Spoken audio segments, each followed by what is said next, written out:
the Joyous Genealogist, and I'm JoJo, the Joyous Genealogist, and today we are talking about FamilySearch Labs. So let me know, have you guys heard about this? Drop it in the comments. Yes, I have. I've tried it out, or no, I've never heard of it.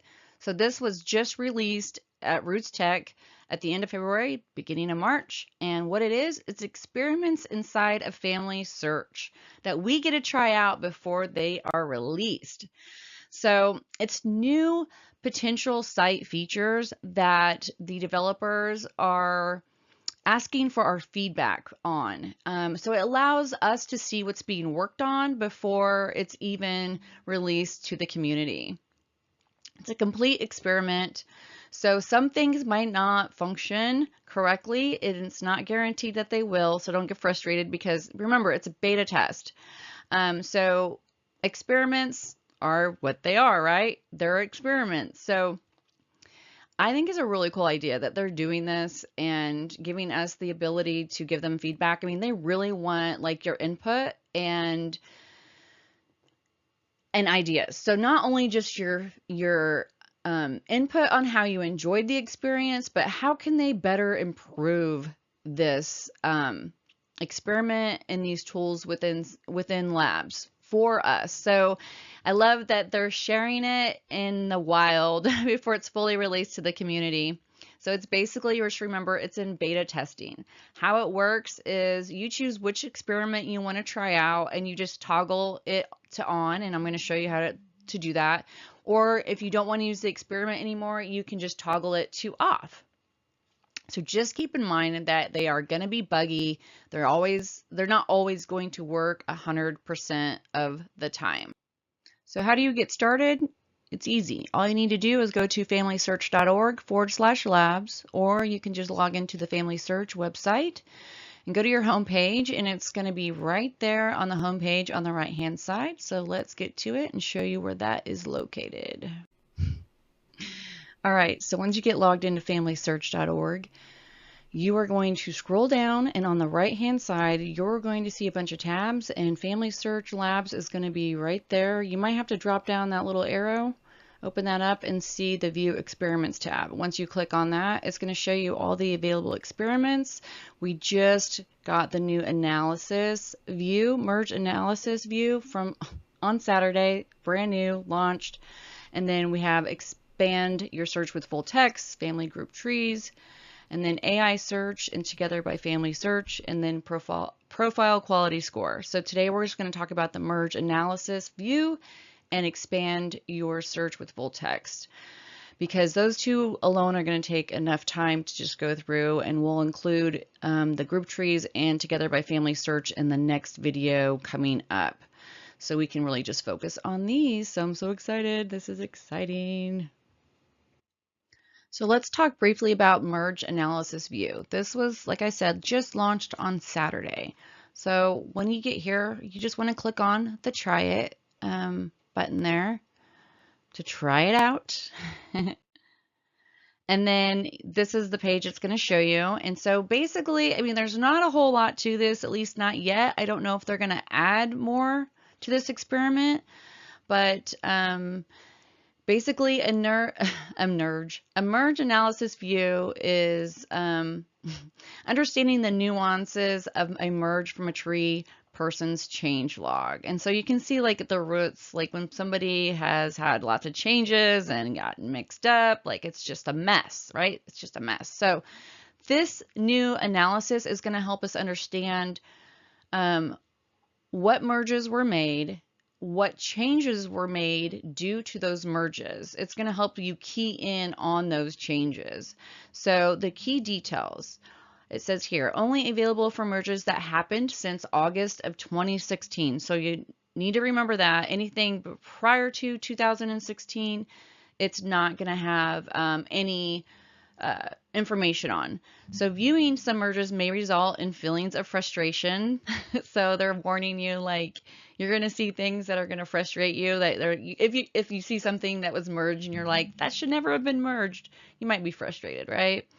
And then remember to leave the feedback. There's that feedback button right here where the arrow is on every slide, or on every experiment. Make sure that you click that feedback button when you're in that experiment if you want to leave feedback pertaining to that experiment. I hope that makes sense. And then to try it out, just click that try it button there on the right at the bottom there. And this is what it's going to look like. So when you go in to look at this yourself, it's going to show you Abraham Lincoln and his information in the merges that happened because of, I mean, FamilySearch has done a lot of these merges and corrected them. So it's going to just give you an example, and there's a lot of merges. So I'm not going to go into all of that because you can actually do that on your own quite simply if you want to play around with it. But to enable this experiment, just click on the try button, and for your future visits to a trees person changelog will include a merge analysis button next to qualifying merges. So you're going to see this little merge analysis. So if they've had a merge, you're going to click on that, and it's going to show you the person that was the possible duplicate. It's going to show you the surviving person before the merge, and it's going to show you the result of the merge. So it's going to lay it out. I love how they've done this. That, oh, and I'm sorry, I am blocking the text there. I did not mean to do that, but that's the way it goes, right? So I'll just read to you what it says. But you can see here that the date wasn't included prior to, or this person didn't have the date of his birth and so on. But you can see like who, Mary Todd was added and so on. So they hope that this will help you have a better understanding of what merges took place and why. And so merging, when you merge somebody, it affects everything almost, really. It affects dates, places, relationships, and names. I said dates twice. I don't know why. So that is really something new. I'm imagining that FamilySearch will put out a video or something about this, maybe something with more detail. It's so new that I haven't even played around with it a whole lot. So definitely check it out when you get a chance. All right, so moving on, let's talk about full text search. It's a new era in search technology. And full text search is collections that are available with records that haven't been indexed. And when they launched this at Roots Tech, there was only U.S. land and probate records and Mexico notarial records. That was it. So since the launch of this, they've added U.S. plantation records, Victoria, Australia probate records, Auckland, New Zealand wills and probate records. So they've added millions and millions of records just within the last 2 months of launching this new experiment, and I'm excited. So if you're searching in here and you can't find the record you're looking for, come back in a few days or in a week. There's going to be more records added daily. Millions, they say. Millions of records are being added daily. So if you're looking for an enslaved ancestor, the U.S. plantation records are going to be so helpful for that. So the reason why this is going to be so much quicker for us and more efficient is because there's billions of records that are not indexed yet. And what this does is the AI can scan these documents much faster than we can, and it's going to find keywords in those documents that are going to help us find those relatives. So say you're looking for a will or a deed, you're going to be able to search thousands, millions of records with just keywords, which is just a game changer. So basically it's handwriting recognition and optical character recognition software that we can convert an image of text into a machine readable text format, giving you the ability to search the full text of these records before they are even indexed. So, I mean, with technology, it's just with the chat GPT and a lot of that new technology is going to be so helpful in our genealogy research. So what you want to do, this is what it will look like on your screen if you haven't came into the labs section of your website on Family Search, it's going to have a try it little tab, and you're going to want to click on that. And that's going to get you into the full text. All right, so let's jump into full text search. When you get here, it is going to look like this. So there's going to be a little video down here below if you want to watch it. It's going to go over basically the same things that I've gone through in this video, but it's short and sweet. So if you forget some of the points to have, success doing the full text search, you can watch the video. It's not very long. I think it's 5 or 7 minutes. And with most of the experiments, there's a little bit of a tutorial with them that you can either watch a video about or read about. So just remember that these are experimental products and that there is limited support. But do remember the feedback button here is for each experiment. So like if you're in full text right now, you do not want to leave feedback for the merge analysis tool in the full text, on the full text page. So just remember that.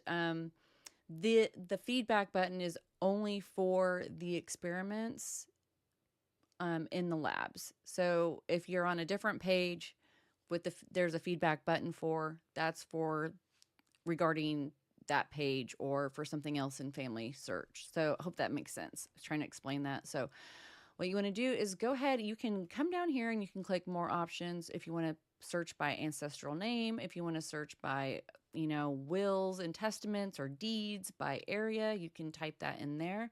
But we're just going to go ahead and I'm going to type in my great-grandpa or great-great-grandpa, my second great-grandpa. And let's search by name. I'm just going to show you some examples here how this works. So we have results for Cyrus Borton. There's 759,000, which is a lot. So I should put in his middle initial. Let's try that too. Maybe that will narrow it down. You may or may not want to put the initial because it might, you just have to play around with it. So it gave me 45 million results after I did that. So maybe we should just narrow it back down. Oh, we had a space in there. I don't know if that's going to make a difference. Let's see. Okay, so no, it didn't. But let's go ahead and put his name in parentheses. So if you see here on the right-hand side below the name box, it has some search tips. And I obviously can't type. So if you want an exact word or phrase, add quotation marks to the word or phrase. And then if you want a specific word or phrase, use the plus symbol.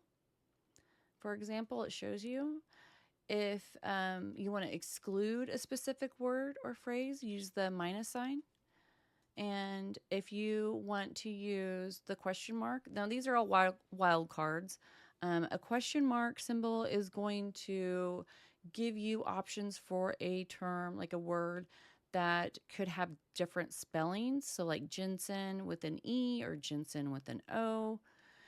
And then also you can use the wild card, the asterisk wild card. That will give you different variations of a root word. And you can see some examples for that here with car, cars, carriage, carpenter, etc. All right, so we're going to go ahead and put his name in parentheses and search again.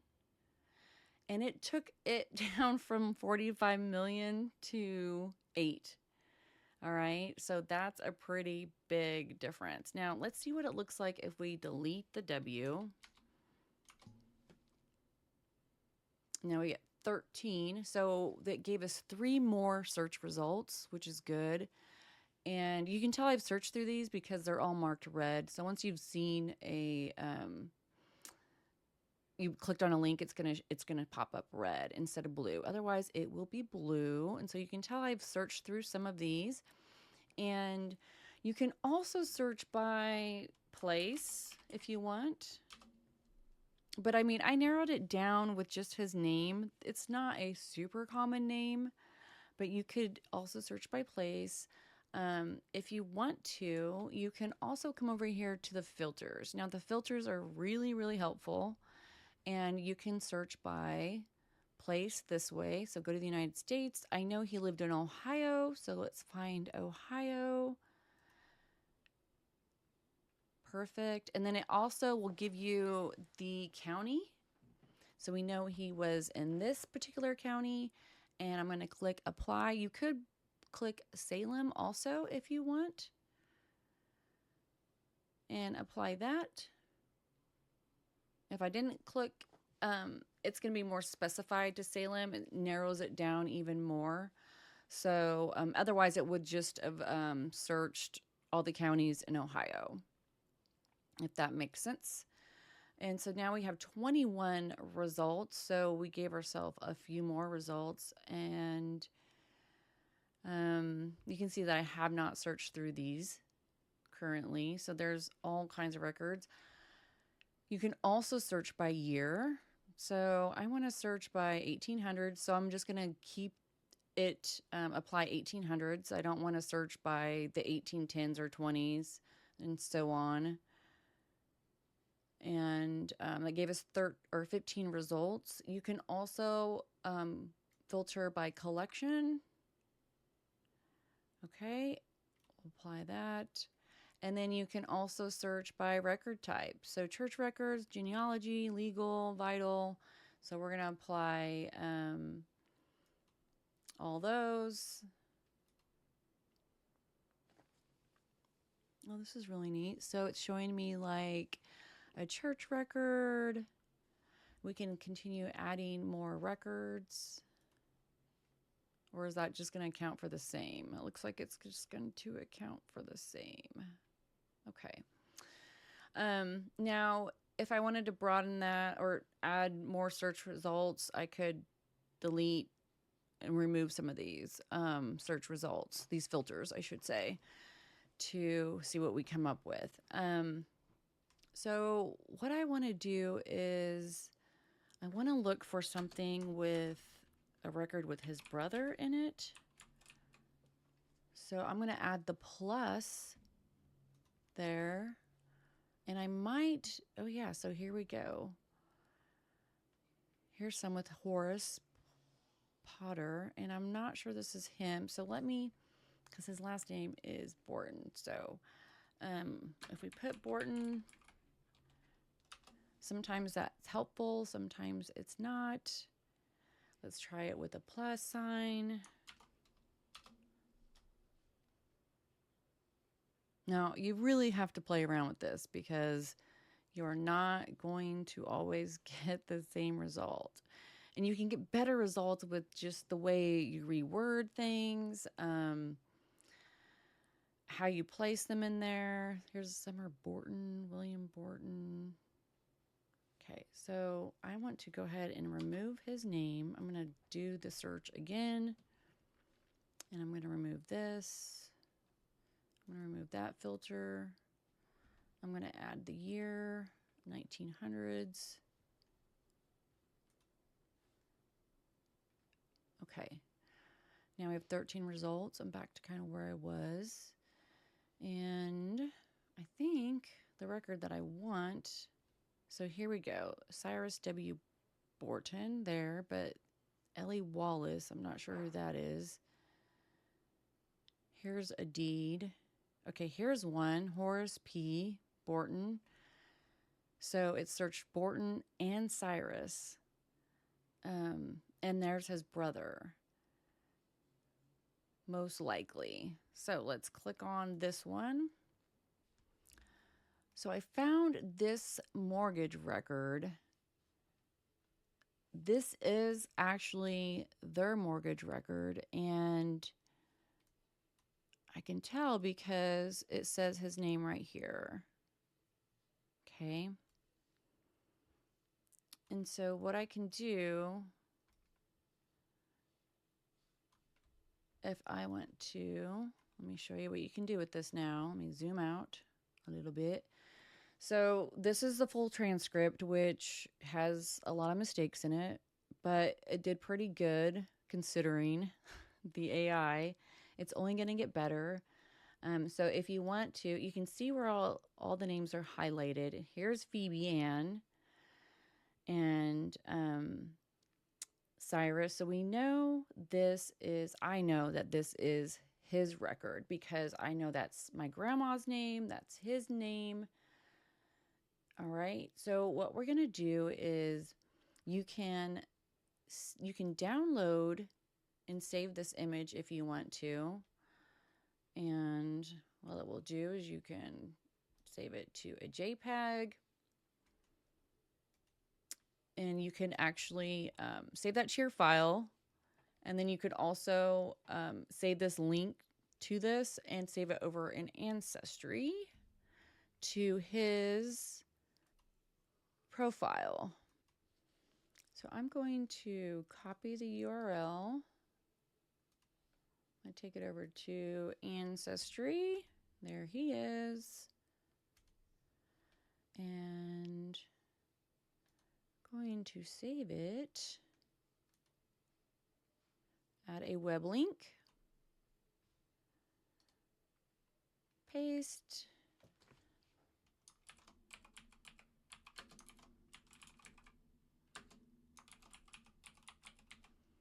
Whoops. Gotta spell that right. All right, and then we can just add that link. And there it is. Okay. And let's get back to where we were. Now, if you want to download the transcript, it's going to ask you if you want to download it with the record image and the highlights, or just include the record image with no highlights, or don't include the record image, include the citation and the transcript. All right, so you can download that and then save it also to your file. So I have files for each family and then the names within the family. I'm not going to take you over there. And then this will copy the transcription, which you could copy and then paste into your document reader, because if you do want to save this for your research notes, you're going to want to make the correct edits to it. So you'll have to make a few, but for the most part, the AI's done most of the work for you. So that makes that really a lot quicker for you, a lot more convenient. And then here's a place where you can actually index the data. It's a lot to index. Let's go back to here. And then if you want to click on the group, what that's going to do, it's going to give you the details of the metadata. So you can find citation information in here, the group image number, and all of those facts that you might need for your records, okay? And then the rest of this is just like zooming in and out and so forth. And I think that is about it for that. Now let's go, if we want to attach to the tree, we're just gonna go here, click on attach, and you could put the source date if you want. But I'm gonna put Father Cyrus W. Borton, and I always miss the T. And then I'm going to put Phoebe and her last name, her maiden last name. Did I spell that right? I think so. It might be IU. I think it's UI. I'm going to look real quick. Hold on. Okay, so I did spell it correctly with the I and then the U. And we can put wife or mother. Put mother. Just probably add the kids if we need to. Put that there. All right, and then you can add it to your source box if you want to. You can show the metadata down here. Copy all of that. See, you can copy. And then if we go to next, we want to search him by ID, which I found his ID already. And there he is. So I can attach this information to him. So I'm going to click next. And then it brings up his relatives, which his wife right here. So I want to connect her to this record. And then like if I want to connect or attach any of the other family members to it, I can do that also here. And then click next. And then the reason why I want to attach it. This is a mortgage record. And I can't type. And this is from 1867 to 1868. Oops. Where did the 7 go? Or did it never show up? And then attached to tree. So I have this new record now attached to them that was not searchable because it wasn't indexed. So how cool is that? And then look, it shows my notes, hasn't been indexed, the date it was modified, and all of that. So which I will go ahead and add like all the citation information once I get done with this video and so forth. So yeah, you can save this transcript to your research notes once you've edited it and make it happen. Like this is going to be a game changer for all of us, and it's going to speed up our search results. We're going to be able to find more records faster for sure. All right, so thank you for watching. If you liked the video, please remember to like it. It really helps me out, and I will see you guys next time, all right? Hope you have a good day and stay blessed. Bye-bye.